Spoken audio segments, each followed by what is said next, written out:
दोस्तों, आदाब, सलाम, नमस्कार।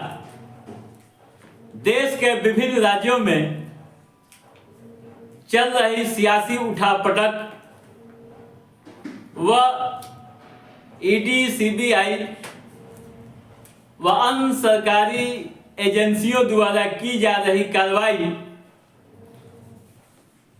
पर दिल्ली के मुख्यमंत्री अरविंद केजरीवाल ने बड़ा आरोप लगाया है।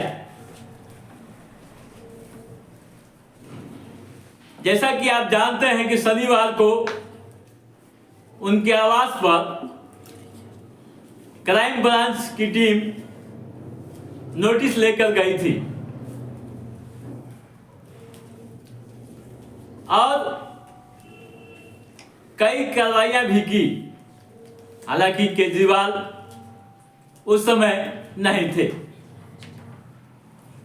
इन कार्रवाइयों के बीच दिल्ली के मुख्यमंत्री ने क्या बयान दिया है, किस तरह के गंभीर आरोप भाजपा पर लगाए हैं, पहले आप यह वीडियो देखिए। शराब घोटाला, पिछले 2 साल से यह शब्द आपने कई बार सुना होगा।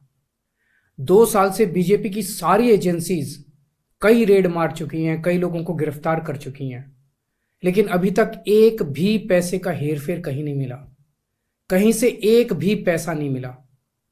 अगर भ्रष्टाचार वाकई हुआ है तो इतने करोड़ों रुपए गए कहां? क्या सारा पैसा हवा में गायब हो गया? सच्चाई यह है कि किसी तरह का कोई भ्रष्टाचार हुआ ही नहीं।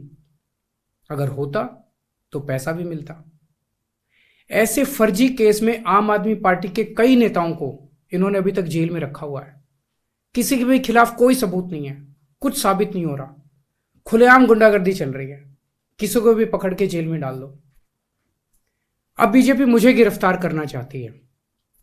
मेरी सबसे बड़ी संपत्ति, मेरी सबसे बड़ी ताकत मेरी ईमानदारी है। झूठे आरोप लगा के, फर्जी सम्मन भेज के ये मुझे बदनाम करना चाहते हैं, मेरी ईमानदारी पे चोट करना चाहते हैं। इन्होंने मुझे सम्मन भेजे हैं। मेरे वकीलों ने मुझे बताया कि ये सम्मन गैर कानूनी है।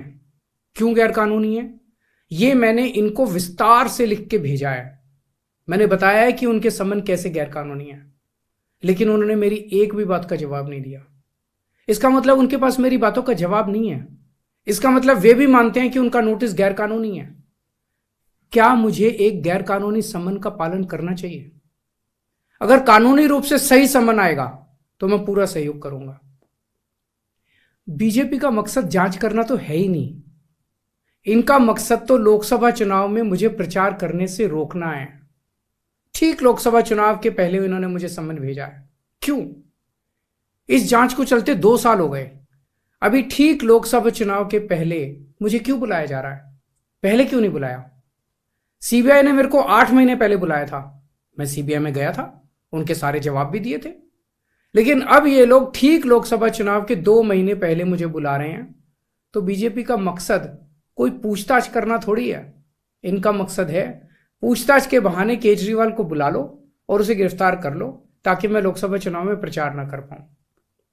आज बीजेपी भ्रष्टाचारियों को नहीं पकड़ रही, बल्कि खुलेआम ईडी और सीबीआई का इस्तेमाल करके दूसरी पार्टियों के नेताओं को तोड़ के बीजेपी में शामिल करवाने का काम किया जा रहा है। एक नहीं, 2 नहीं, कितने उदाहरण हैं जहां किसी पार्टी के नेता के खिलाफ ईडी, सीबीआई के मामले चल रहे थे या उन पे गंभीर आरोप लगे हुए थे। जैसे ही वो नेता बीजेपी में शामिल हुए, उनके सारे पुराने मामले बंद कर दिए गए या ठंडे बस्ते में डाल दिए गए। तो जो इनकी पार्टी ज्वाइन कर लेता है, उसके सारे मामले रफा दफा कर दिए जाते हैं। जो इनकी पार्टी में नहीं जाता, वो जेल जाता है। आज मनीष सिसोदिया, संजय सिंह और विजय नायर इसलिए जेल में नहीं है कि उन्होंने भ्रष्टाचार किया है। वो इसलिए जेल में है क्योंकि उन्होंने बीजेपी में शामिल होने से इंकार कर दिया है। आज हम बीजेपी का मुकाबला क्यों कर पा रहे हैं? क्योंकि हमने कोई भ्रष्टाचार नहीं किया। अगर हमने जरा सा भी गलत काम किया होता तो दूसरे भ्रष्टाचारी नेताओं की तरह आज भी हम बीजेपी में शामिल हो चुके आज तो होते आज तक। इस तरह देश के ईमानदार नेताओं को जेल में डाल के और भ्रष्टाचारियों को अपनी पार्टी में शामिल करवा के ऐसे तो देश आगे नहीं बढ़ सकता। ये क्या चल रहा है? ये जो कुछ भी चल रहा है बहुत खतरनाक है। ये हमारे जनतंत्र के लिए बहुत गलत है। इसे रोकना होगा। मैं हमेशा देश के लिए लड़ा हूं। मेरा तन मन धन देश के लिए है, मेरी एक एक सांस देश के लिए है, मेरी खून की एक एक बूंद देश के लिए है, मेरे शरीर का एक एक कतरा देश के लिए समर्पित है। हमें मिलकर देश को बचाना है। मैं पूरी जी जान से इनके खिलाफ लड़ रहा हूं, आपका साथ चाहिए। आपने सुना अरविंद केजरीवाल का बयान कि कैसे कैसे आरोप लगा रहे हैं और वे क्या कह रहे हैं। तो साथियों, आज के इस एपिसोड में बस इतना ही। हमारा ये एपिसोड कैसा लगा आप लाइक और कमेंट करके हमें जरूर बताइएगा। यदि आपने हमारे चैनल को सब्सक्राइब नहीं किया है तो सब्सक्राइब भी कीजिएगा, ताकि इस तरह की जानकारियों से संबंधित जो भी अपडेट है उसे हम समय समय पर आपके बीच पहुंचाते रहेंगे। तब तक आप अपने दोस्त को दीजिए इजाजत।